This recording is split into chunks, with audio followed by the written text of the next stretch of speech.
Қазақстан құқықты да зайырлы мемлекет. Біздің елімізде демократиялық қоғам құруға деген беталыс өте үлкен қарқынмен дамып келеді. Әр күн сайын демократиялық қоғам құрудағы тәуелсіз Қазақстанның жасап жатқан жұмыстарына барлық дүйім жұрт куәгер болып отыр. Соның кезекті бір сандарында адам құқығының қорғалу мәселесі де кең етек жайып дамып келе жатыр. Себебі қазіргі таңда Қазақстан азаматтарының бостандығы мен құқығына мемлекет кепіл береді. Кей жағдайларда адам құқықтарының бұзылып жатқандығына да куә боламыз. Ондай жағдайларда елімізде қатаң заң және әділетті соттар жұмыс істейді. Ал соттан шығарылған шешімдер нәтижесінде кей жағдайларда сол шешімдерді орындауға тиісті жақтар құлықты болмай жатады. Осы кезекте еліміздегі сот шешімдерінің орындалуына жауапты сот актілерін орындау комитеті жұмысқа кіріседі. Айта кетерлігі, аталмыш комитет үстіміздегі жылдың тамыз айынан бастап еліміздің әділет министрлігінің қарамағына берілген. Осы сәттен бастап жұмыс қарқынды жүре бастады. Қазір комитеттің өзінің несінде 90 мыңнан артық іс құжаттары бар. Атқарушылық іс құжаттары. Оның ішінде жаңағы 4 миллиардқа таяу ақшаға шаққанда, бүгінгі дейін орындалып отырғаны 1 миллиардқа ғана жоқ. Өйткені бірден бір орындалмаудың себебі мына коммуналдық платеждердің бір орындалмай жатқан, екінші алименттер, екіншісі мынау енді тағы үлкен мәселе мынау дольщиктер. Үйлеріне салмай кеткендер, сол жайында соттық шешімдері бар. Осы жайында қазір көп жұмыстар жүргізіліп жатыр. Бірден бір бізге әділет министрлігіне берілген себебі осы мынау атқарушы органдарда осы комитеттің жұмысын жалғастыру болатын. Сот атқару жүйесінде өздеріңіз білесіздер, ол көп жылдан бері осы жоғарғы соттың қарамағында болып келді. Комитет былтыр жылдан бастап бізге бөлінді. Соттар актілерін орындау комитетін әділет министрлігіне беру кезінде елбасы министрліктің басшылығы мен ұжымының алдына үлкен тапсырмалар жүктеген болатын. Солардың бірі жеке сот орындау институттарын құру.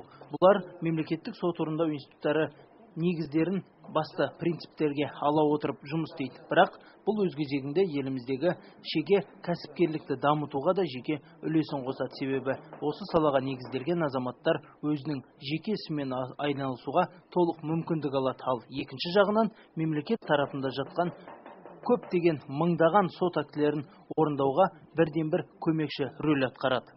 Елбасының берген бірден бір тапсырмасы осы комитеттің құрамында жеке сот орындаушыларды шығару болатын. Бүгінгі дейін өздеріңіз білесіздер, 96-ға таяу жеке сот орындаушы лицензиясын алып жұмысқа кірісті. Республикамыздың бүгінгі дейін 13 облысында құрылып, олардың палаталары бүгінгі міне 46 адам жұмыс істеп жатыр. Бүгінгі олардың бүгінгі 1 миллиардқа таяу жаңа құжаттарын өздерінің өндірісін алды. Жұмыстың енді қалай атқаруын біз қадағалап отыратын боламыз келешекте де. Жақын арада олардың республикалық палатасын құрайын деп жатырмыз. Олардың бірден бір енді үлкен сенім артып отырғанымыз жеке орындауда. Бұл енді жеке сот орындаушы, жеке нотариус сияқты, жеке адвокаттар сияқты осындай өздерінің жұмыс істейтіндер ғой. Тек қана мемлекетке өзінің келесі салығын төлеп отырса болды. Лицензия бергендіктен бізде тек қана әділет министрлігінің бұлар қадағалау ғана қалады. Сот актілерін орындау комитетінің алдында тұрған ең үлкен мәселелердің бірі қазіргі таңда алимент мәселесі. Себебі өздерінің төл перзенттеріне төлем төлеуден бас тартатындар елімізде көптеп кездеседі. Бұл да болса жақсы көрсеткіш болмаса керек. Себебі ешқашанда қазақ баласы өзінің туған төл перзентінен бас тартып, тіпті оған көмек қолын созудан да бас тартып көрген емес. Бұл да жаңа заманның алып келген қасіретті жағдайларының бірі. Ал осындай әділетсіздікке жол бермей, сот шешімін орындауға міндеттеу, оны орындағанға дейін бақылау сот актісін орындау мамандарының назарындағы шаруа. Жалпы алимент мәселесіне келсек, бұл үлкен қоғамдық маңызы бар, көрмеуі қиын мәселелердің бірі.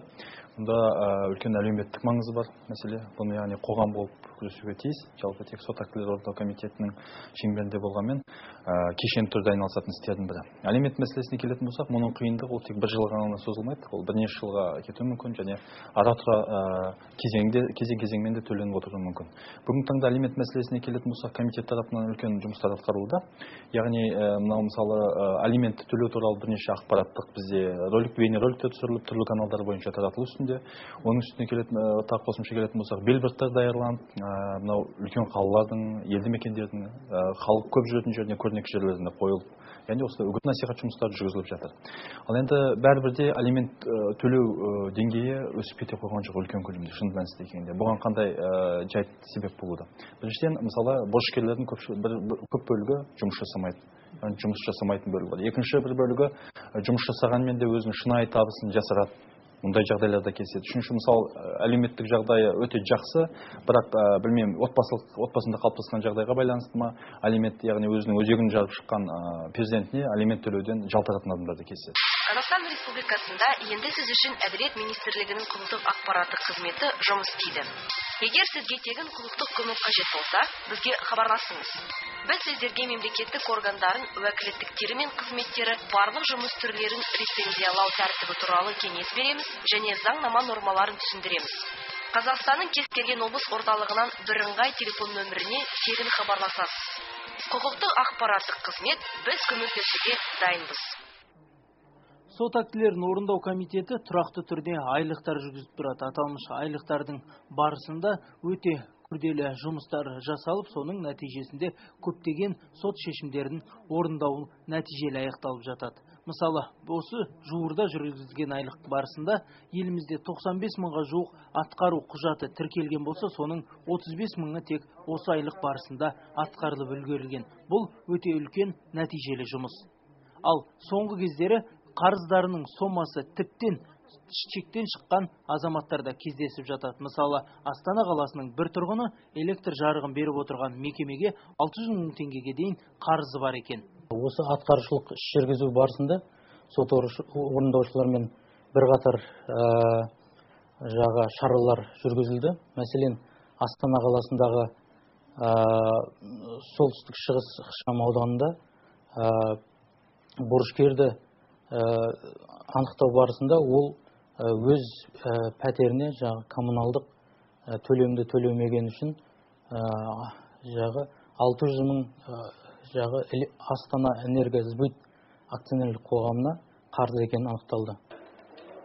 Сонымен қатар алдағы жоспарлардың барысында борышкерлердің ортақ тізімі бар қазіргі таңда. Сол тізімді барлығына да ортақ база етіп жасап, сол арқылы қарызы бар азаматтарды тырп еткізбей қарызын өтеуге міндеттеу көзделіп отыр.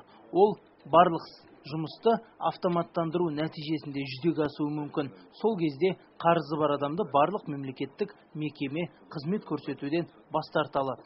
Себебі ол кісінің есімі базада тіркелген болса, яғни ол кісінің қандай бір жерге немесе адамға беретін қарызы бар. Ал ондай адам міндетті түрде қарызын өтеп, одан кейін барып өзіне қажетті қызмет түріне қол жеткізе алады. Біздің сот актілерін орындау комитетінде мынау борышкерлердің тізімі жасалынған. Қазір жетілдірілу үстінде, толық жұмыс істеп кетті деп айта алмаймын, себебі жетілдірілу үстінде. Яғни болашақта автоматтандырылған жүйе негізінде, мысалы, борышкерлердің тізімі жарияланатын болады. Сол арнайы электронды мекенжайда, сол электронды мекенжайдан кез келген құзыретті орган, яғни жұмыс жасайтын, ол кедендік қызмет болса да, ұлттық қауіпсіздік комитет болса да, және өзге де құзыретті органдар көре алатын болады, және тиісті шешімді қабылдайтын болады. Яғни бұл борышкердің шын мәнісінде тапжылмай өз қарызын өтеуіне бір септік болады деп ойлаймын, септігін тигізеді деп ойлаймын.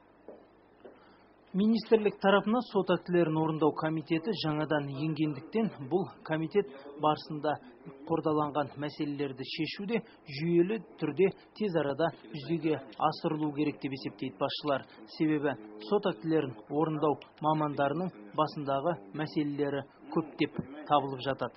Олардың жүріп тұруы, олардың еңбекақысы және де мемлекет тарапынан қамтамасыз етілу мәселелері де бұл әлі күнге дейін күрмеуі шешілмеген күрделі мәселелердің бірі. Сол себепті алдағы уақытта комитет мамандарының жұмысын нәтижелі өту үшін оларға барлық жағдайды жасауға тырысамыз дейді министрлік басшылары. Ал енді бүгінгі мынау күннің мәселесі осылардың жұмысын жақсарту. Бұларға жаңа автоматтандырып, бұларға тегін жаңа жүріп тұру мәселелері. Сосын ерте кезде болатын, сот орындаушылары 5% оларға көмек берілетін. 5% көтерме сыйақы алатын. Оның бәрі жаңа орындаған кезде 5% олар алып отыратын. Осы мәселе осы көп жылға дейін осы болды. Осылардың саласында кейінгі жылдар алынып қалған нәрсе ғой. Соны келешекте осыны біз қайтарамыз деген. Өйткені жаңа 5% сыйақы алатын болса, ол мемлекеттен ешқандай қаражат төленбейді. Ол жаңа кінәлі адам уақытында орындамаса, сол орындау кезінде оған 5% үстіне үстемақы төлейді. Жаңа жүргеніне, тұрғанына, іздегеніне. Ал әйтпесе осы бәрі жаңа қаражаттың бәрін бүкіл жаңағы жүргеніне, тұрғанына байланысты мемлекет арқылы төлейміз. Ол не себеп? Сондықтан осындай бір жазалар қолдану керек сияқты. Өйткені 5% сыйақы сот орындаушыға ол өте көмек болар еді.